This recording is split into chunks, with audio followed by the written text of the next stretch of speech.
cumprimento a todas as autoridades presentes, né? Principalmente os colegas aí, procuradores da Fazenda Nacional, os colegas advogados da União, os colegas procuradores federais, os procuradores do Banco Central, os procuradores do Estado, os procuradores dos municípios, os defensores públicos e demais autoridades presentes. A gente não podia deixar de introduzir o discurso sem falar da dedicação, obstinação, liderança e entusiasmo que nossos colegas Dr. João Carlos Souto e Dr. Jorge Messias conduziram o Fórum Nacional da Advocacia Pública Federal.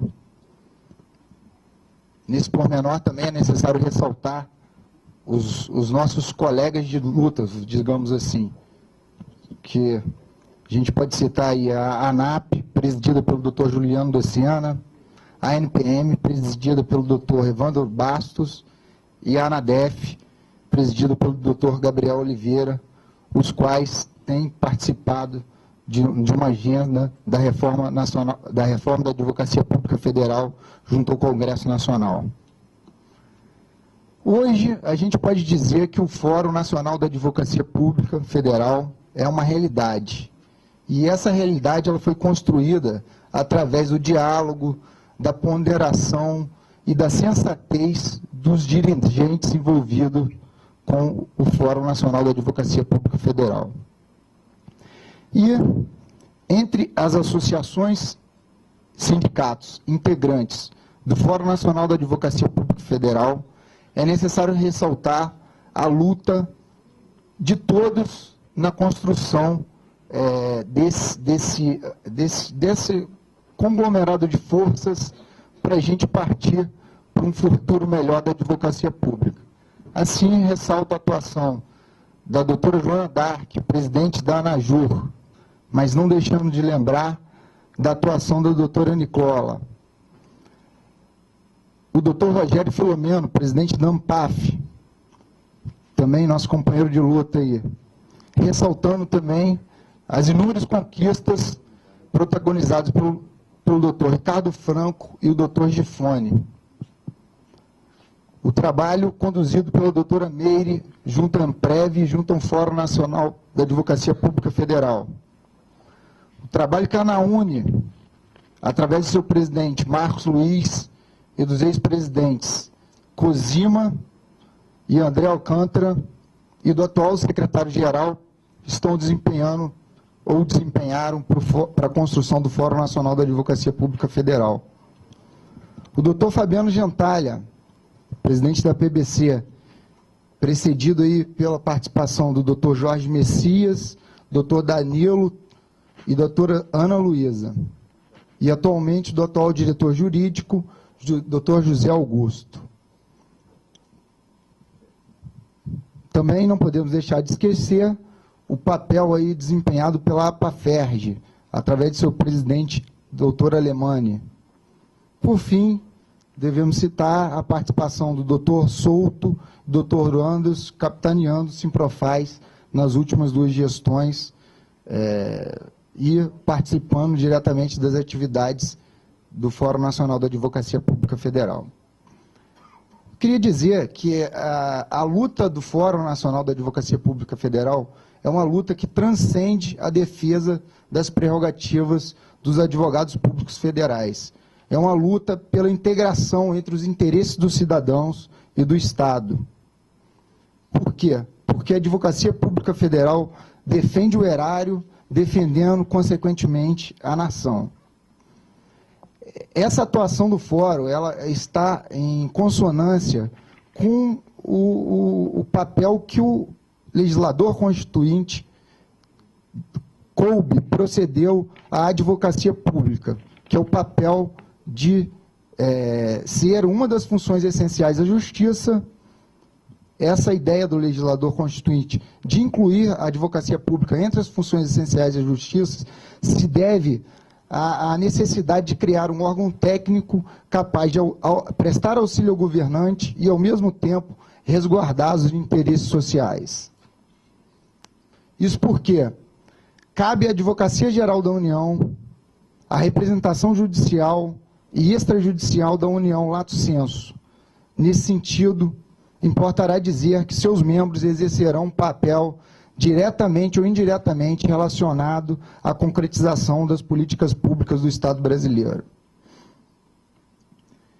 Diante dessa perspectiva, podemos dizer que é dever dos membros da Advocacia Geral da União darem suporte à execução orçamentária das competências da União, desde que essas ações sejam constitucionais e legais, sendo certo que essa aferição será realizada no caso concreto ou por meio das normas regulamentares expedidas pela Advocacia Geral da União, seja através de um profissional técnico, imparcial, altamente qualificado, não sujeito às pressões políticas, o que está conduzindo a um ganho de qualidade para a política pública escolhida. Essa atuação da Advocacia Geral da União na fase do planejamento, na fase da formação, da elaboração, implementação e execução da política pública está propiciando um planejamento estratégico para a União.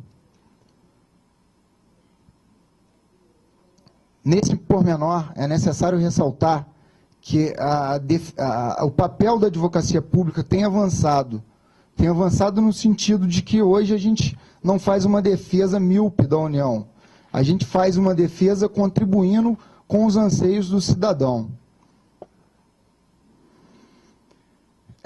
Essas responsabilidades, digamos assim, elas foram surgindo ao longo do tempo, com o amadurecimento do Fórum Nacional, com o amadurecimento do papel que o advogado público tem para a União. Então, a gente tem que ressaltar que não há como dotar o Estado de várias atribuições sem dar umas condições mínimas para o mesmo executá-la, né? E, nesse pormenor, a AGU exerce um papel estratégico, porque defenderá o patrimônio público e o interesse do cidadão e o interesse da justiça, na medida em que estará, juntamente com o Ministério Público e com o Poder Judiciário, entre as funções essenciais da justiça, e a AGU hoje tem contribuído muito para a eliminação, resolução dos conflitos judiciais, o que, em certo aspecto, alcança esse objetivo de dar um acesso ao cidadão a uma prestação jurisdicional mais célere. Assim, a construção e fortalecimento da Advocacia Geral da União, conforme os anseios constitucionais, tem sido feito gradativamente, mas é necessário, para o bem do nosso Estado Democrático de Direito, que essa mudança ocorra o mais rápido possível, considerando que hoje a gente tem uma realidade não condizente com as outras funções essenciais da justiça. Hoje a gente tem uma estrutura de carreira de apoio ainda não efetiva, a gente tem deficiências nas instalações e funcionalidades, a gente tem um fosso remuneratório entre as funções essenciais da justiça e prerrogativas em condições inferiores aos juízes e promotores. Então, para concluir esse trabalho do Poder Constituinte Ordinário, nós precisamos lutar para que os integrantes da AGU possam compatibilizar sua vocação com sua satisfação pessoal e profissional, fazendo valer a equiparação entre as funções essenciais da justiça, conforme seja a interpretação do artigo 29, parágrafo 2º da DCT e capítulo 4 da Constituição Federal.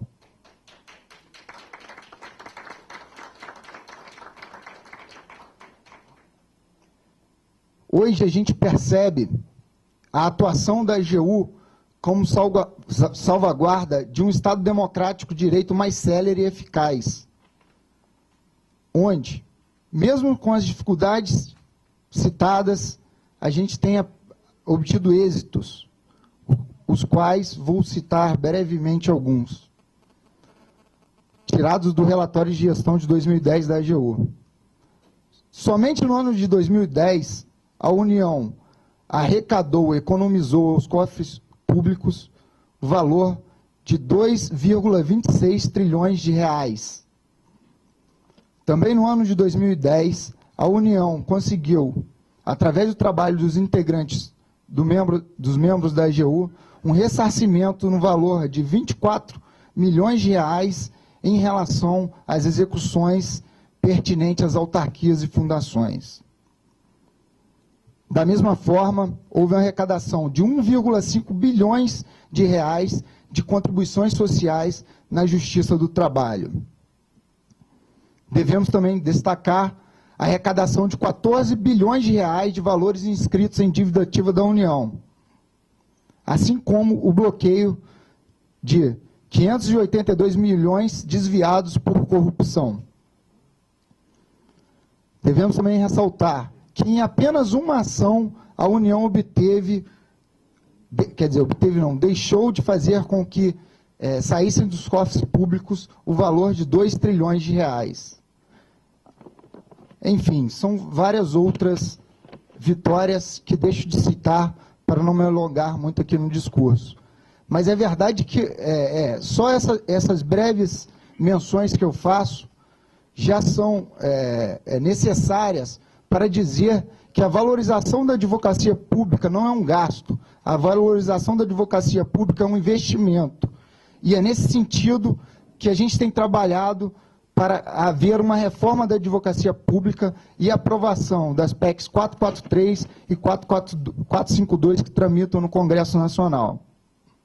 Podemos, assim dizer, que sonhamos um sonho acordado, porque esse sonho somente produzirá frutos se batalharmos com obstinação, garra, liderança, lucidez e temperança. Agradeço a todos que contribuíram para esse momento, que Deus nos ilumine e permita cumprir fielmente esse mandato. Muito obrigado.